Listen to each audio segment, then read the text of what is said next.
Hey guys, thanks for tuning in to another video on ForgottenWeapons.com. I'm Ian McCollum, and I'm here today at the British Royal Armouries, taking a look at some of their particularly interesting Kalashnikovs from their reference collection, like this Albanian grenade launching model that has a couple of really unusual features to it. Now, the backstory on this is going to be quite simple because as far as I can tell, we really don't know anything about the exact details of the development, the production, kind of anything like that. Now, Albania started making AKs in 1978. This particular example was made in 82. For what that's worth, the standard production rifles that Albania made, in terms of AKs, were essentially copies of the Chinese Type 56, both the fixed stock with underfolding bayonet and also the underfolding stock variety. Now, being copies of the Type 56 means that they're kind of hybrids between the milled AKs and the AKM. China didn't actually ever get the technical package for the AKM from Russia. The Sino-Soviet split occurred before that technology transfer happened. So the Chinese essentially reverse engineered their own stamped receiver, and as a result they held over some features from the earlier milled AKs, which I'll point out on this, but I also have a previous video on the standard Albanian ASH-78. You can check that video out to see what the regular rifles were like.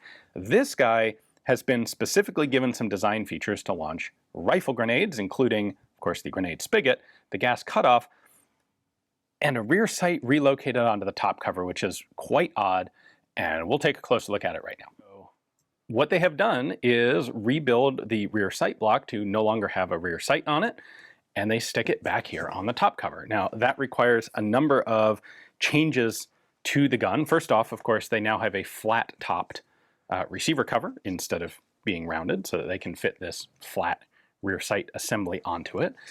They have added a pin to lock the top cover in place, rather like the AKS-74U, the quote-unquote Krinkov. Then back here we have a regular mainspring retainer, but they've actually added a little tab to the back of the top cover, right there. And that locks into the slot in the back of the rear trunnion there. And to be fair, that makes this actually a very stable top cover. I suspect this would hold zero. Well, the sight itself is sort of bent, canted, not properly put together, but as long as this doesn't come apart, this I think will actually hold zero really well.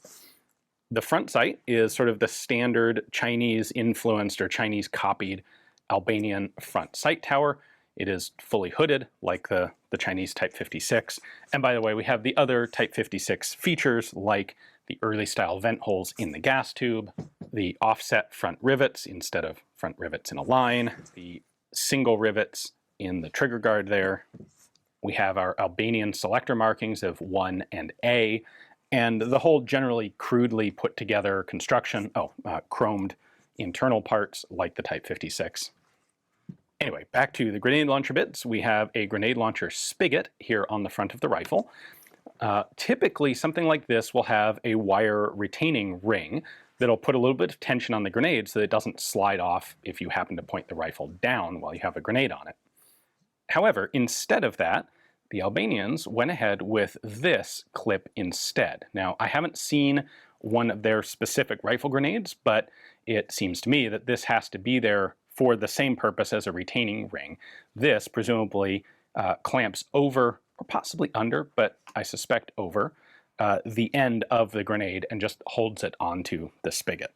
And this piece itself is basically held on underneath the grenade ring. So to take this off, you would push in that front plunger, you'd be able to unscrew the grenade spigot, and then you could pull this retaining clip off afterwards. All right, I went ahead and unscrewed this. This is a left-hand thread here, so we unscrew it backwards, and then pulling the spigot off, what do you know, the barrel is actually essentially the full length of the rifle grenade spigot, which is a bit unusual. Then we can pull off the grenade, what I assume is a grenade latch spring. There's really nothing to that except for some gas sealing rings and our rather unusually long barrel. I suppose if you're going to have the gun this long anyway because of the grenade spigot, I guess you might as well make the barrel full length. You get a little bit of more ballistic capability out of the cartridge that way, but it is really fairly unusual for this sort of gun. The other really unusual element here is the addition of a gas cutoff. Now, the Yugoslavs also did a gas cutoff on their M70s, but they did a much more professional sort of one. The Yugoslavs also combined the gas cutoff with a rifle grenade sight, which, as I said, I haven't found any evidence of. I haven't found any pictures or samples or anything of what sort of grenade launching sight the Albanians used. What they did for a gas cutoff is simply copy the lever that was already being manufactured for removing the front handguard and gas tube, and they just put another of those levers here through the gas block. There is a semicircular cutout inside so that when it's in, I believe this is the firing position, the rifle position, and when you rotate it down, it cuts off the gas. Nothing gets through here, which means you're not cycling the action with your presumably relatively powerful grenade launching blank cartridges. That's pretty standard practice for most grenade launching rifles so that you don't batter the action. Just saves a lot of wear and tear, and also directs a little bit more of the energy into the grenade instead of siphoning it off to run the action. Lastly, just for reference sake, I'll point out our one marking here, this being Albanian. There are no other receiver markings. We have just a serial number. That 2-digit suffix is year of production. So this is a 1982 gun. I really tried to come up with an explanation that makes sense for why they would relocate the rear sight specifically on these grenade launching rifles. And frankly, I was unable to come up with anything that sounds persuasive to me. So I've heard a couple of arguments, one being, well, the Kalashnikov Encyclopedia suggests that this was done to improve the line of sight for grenade launching, which doesn't really follow to me because the sight's not any higher than it would normally be. This is an improvement in terms of sight radius, but that's for regular cartridge shooting and doesn't really have anything to do with grenades.